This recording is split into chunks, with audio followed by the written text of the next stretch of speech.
মানবতার এক উজ্জ্বল দৃষ্টান্ত স্থাপন করল আব্দুল গফুর মুন্সি ফাউন্ডেশন। ফরিদপুর জেলার চরভদ্রাসন উপজেলার কাজীডাঙ্গি এলাকায় বসবাসরত অসহায় ও অসুস্থ সুমন ভাইয়ের পাশে দাঁড়িয়েছে আব্দুল গফুর মুন্সি ফাউন্ডেশন।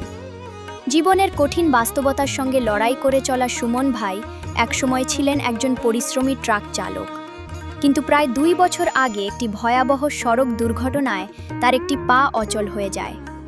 সেই দুর্ঘটনার পর থেকেই তার জীবনে নেমে আসে অন্ধকার। সংসারে রয়েছে তার স্ত্রী ও 2টি কন্যা সন্তান।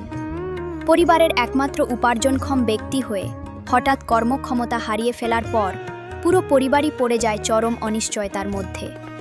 অন্যদিকে তার বৃদ্ধ বাবাও একজন রিকশা চালক, যার সামান্য আয়ে কোনোভাবেই পরিবারের খরচ চালানো সম্ভব হচ্ছিল না। সব মিলিয়ে অসহায়ত্ব আর কষ্টে দিন কাটছিল তাদের।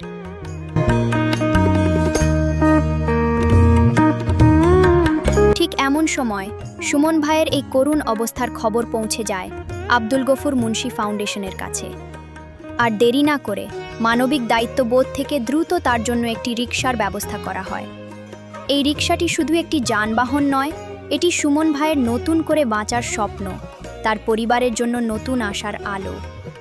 এখন তিনি আবারও নিজের মতো করে উপার্জনের পথ খুঁজে পাবেন, নিজের পরিবারকে নিয়ে একটু ভালোভাবে বাঁচার সুযোগ পাবেন ইনশাআল্লাহ।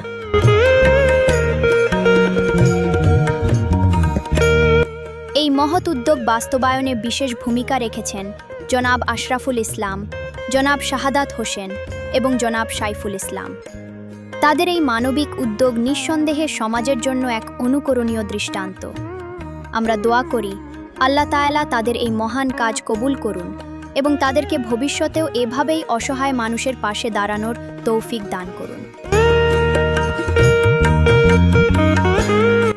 মানবতার এই আলো ছড়িয়ে পড়ুক সর্বত্র, বদলে যাক মানুষের জীবন, গড়ে উঠুক একটি সহানুভূতিশীল সমাজ।